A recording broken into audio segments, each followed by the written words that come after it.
just another you. All right. Welcome back. You ever disappear without going anywhere? Not all at once, just a little at a time. People stop texting first, then they stop replying. Then one day, you realize nobody said your name out loud in quite a while. Not because they're mad, not because you did anything. They just didn't reach for you. Tonight we got a few people on the line who think they know where that goes.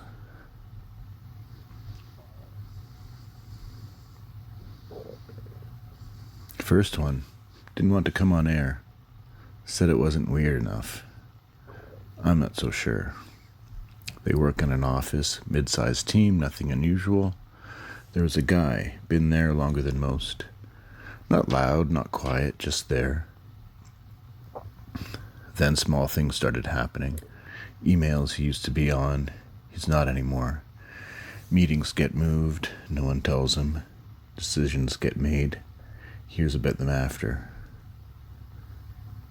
No one says anything, no one's rude.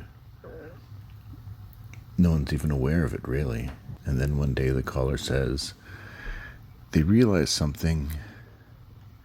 It wasn't like we pushed him out. It was like the room just stopped including him. He still works there, same desk, same hours. Just not part of anything anymore. The second one did come on the line a little earlier. They didn't want to stay. They just wanted to say this and go. They used to get invited everywhere. Birthdays, drinks, last-minute stuff. Nothing huge, but consistent. Then it slows. 1 week nothing, then 2, then a month. So they ask someone, not angry, just curious, and the answers they get are all the same shape. Oh, I thought you were busy. Or we figured you wouldn't come. You've got a lot going on, right? No one decided anything. There wasn't a moment. It just resolved. And the way they put it before they hung up, it's like everyone agreed on something about me without talking. Last one. This one ties into something we've talked about before, the Like You meetups.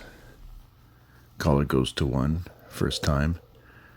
At the start, everything feels normal. People chatting, drinks, music, nothing off. Then slowly, they start noticing something. The people there hesitate slightly.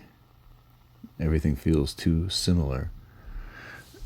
Not in obvious ways, subtle ones. The kind of traits you don't like in other people. And the thought hits them, not all at once, but creeping in. Why did it think I belonged here? Nobody's getting kicked out. Nobody's being told anything. They're just not being reached for anymore. And if that's happening everywhere, then the question isn't why. It's where does that go? We've got someone on the line who might have an answer for that. You're on GhostLine. Yeah, I think I've seen it. Seen what? Where they go. Okay. It's not like what you're thinking. It's not people disappearing. They're still there. It's more like they get put somewhere. Put where? You're gonna think I'm crazy. Try me. There's a room. All right. Tell me about the room. It's small, square. No windows, no doors that I could see once I was inside. Inside, how? That's the part I can't really explain. I didn't walk in. I just arrived there. And there's only one thing in it. What is it? A bookshelf. Just one? Yeah. It's not special looking. Wood, worn, not decorative. Used. Used how? Like it has a purpose, like it's doing something. What's on it? Books. Titles? No, that's what's weird. No titles, no names, nothing written on them. So tell me, how do you know that they're not just blank? Because they're not. You can feel it. Feel what? That they're full. And not all the same. Some of them feel quiet. Some feel like they've been opened a lot. And the others? Some of them feel like someone's already there.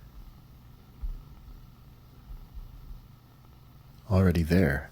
How? Not reading them. Being them. So what did you do? I picked one. And? I didn't open it. I didn't have to. What happened? Second I touched it, I felt something notice me. Notice you? Yeah. Like when someone hears their name in a crowded room, that little snap. Except it wasn't mine. Did you see anything? No. No. That's the part that makes it hard to explain. It wasn't visual, it was mutual. Mutual? Yeah. Like I touched it. And it touched me back. And then you left? Yeah. Where I came back, same thing, I guess. And that was it? No. A couple days later, I'm at home, making coffee. Normal. And then, that feeling again. What feeling? The same one, exactly the same. Like something somewhere had just reached out and found me. You think it followed you? No. It didn't follow me. I was already there. Let me ask you something. Do you think that room, that shelf, is just you? No, Why I don't. not? Because I went back. And the one I touched before wasn't in the same place. Meaning? Meaning someone else moved it. One last thing. What do you think those books are?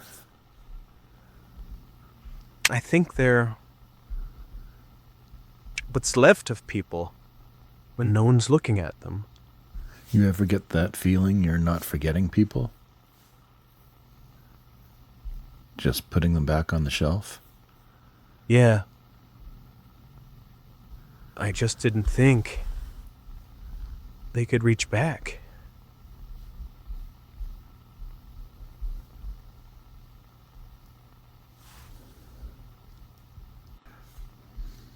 All right. All right. That line dropped a little faster than usual. We didn't lose the connection. They just stopped being there. If you're just tuning in, don't worry about it. You didn't miss anything. Not really. We had a caller who says there's a place where people end up when no one's reaching for them anymore. A room, a shelf. And the books aren't books.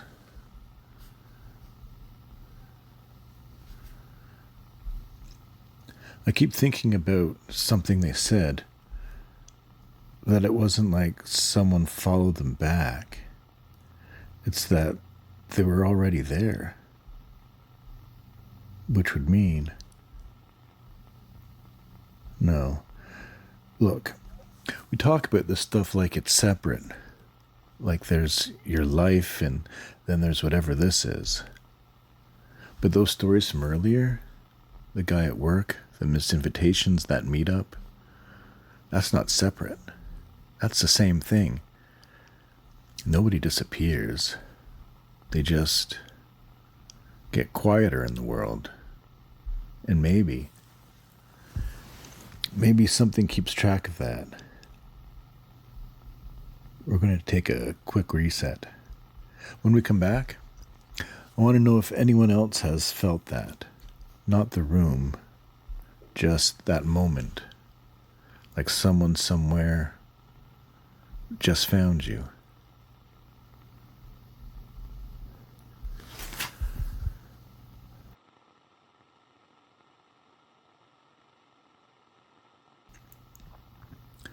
I've been sitting here trying to separate those stories. The office one, the party one, the meetup, and the caller with the room, the bookshelf. At first I thought they were unrelated, just people noticing different kinds of absence. But there's something in all of them that keeps lining up. Not what happens, how it happens. The caller didn't go anywhere. They described it like they arrived in a room, no doors, no windows, just a space that already felt finished. That's important, because they didn't say it was empty. They said it felt like nothing else was supposed to happen there. And then there's the shelf, books with no labels, no names, but still structured. Organized in a way that implies something is being stored, not displayed, not decorated, held. And then there's odds. We've talked about it before in fragments. A lot of people think it predicts behavior or popularity or whatever they've heard online. But the pattern people keep describing isn't prediction. It's adjustment. You're doing something or nothing, and after a while, people start reacting like something about you has already changed, even when nothing obvious has. So here's the problem I keep running into. The White Room isn't a place you walk into. The bookshelf isn't something you read, and odds isn't something you use. They all behave like systems you can enter without moving. And once you're in them, you don't seem to come out the same way. I'm not saying they're the same thing. I'm saying they behave like they're part of the same layer. A layer underneath how people normally interact. Where attention isn't just attention anymore. Where it becomes structure. Maybe the White Room is what it feels like when you're not being held in anyone's attention. Maybe the bookshelf is what that looks like when it organizes itself. And maybe odds is just what happens when someone starts measuring that movement. But I want to be very clear about something. We're not talking about a place you can find or a system you can map. We're talking about patterns people keep reporting that all feel like they're describing the same absence, but from different angles. And if that's true, then the question isn't what the White Room is, or what that bookshelf is, or what odds is doing. What happens when something stops being held and starts being counted? All right, before we wrap things up tonight, Evan's waving at me like he's trying to physically delete the board. So we're going to squeeze in one more phone call. All right, you're in GhostLine. What's your name and where are you calling from? Justin. I'm in Miami, Eastern Corridor. Miami, all right. Calm night there, or are you calling us specifically to ruin ours? I can do both if you like. That's a skill set I respect. Okay, Justin, go ahead. Yeah, I've been listening for a bit. Honestly, I think you're stacking unrelated patterns and calling it a system. That's a polite way of saying you're connecting the dots with a blindfold on. I was gonna say incorrect inference clustering, but yeah. Appreciate the upgrade in vocabulary, though. Keeps it classy. Go on. The office story. People drifting out of communication networks, that's just how groups stabilize. No one decides it, it just happens. So nobody gets pushed out. They just get statistically uninvited? That's one way to put it, sure. I'm putting that on a t-shirt. Statistically uninvited. And the room and bookshelf thing, honestly, that's internal mapping. Your brain creates spatial structure to organize abstract experience. It's not external. So, no mysterious IKEA dimensions of forgotten people? Got it. No, unfortunately for your show's ratings. Yeah, Evan's devastated. He already priced out shelving units. And odds is just feedback loops amplified through social exposure. People respond to signals. Signals change behavior. Behavior reinforces perception. No hidden observer, no archive layer, just interaction. So what you're saying is, everything we just heard tonight is just people misreading normal systems? I'm saying they're reading real systems, just reading them incorrectly. And that matters. But why do all these stories feel like they're describing the same thing? Different people, different places, same shape. Because humans are extremely good at compressing uncertainty into patterns.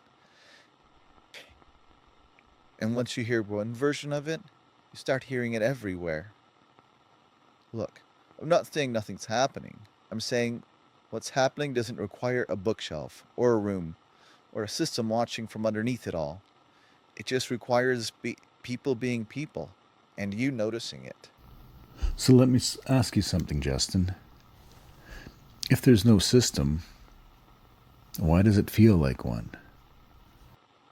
Because feeling like something is there is not evidence that something is there. It's just evidence that you're looking for it. Fair enough. Miami's probably relieved that you're representing them tonight. We try. Appreciate the call, man. Yeah, take care. Yeah. We're gonna take a short break.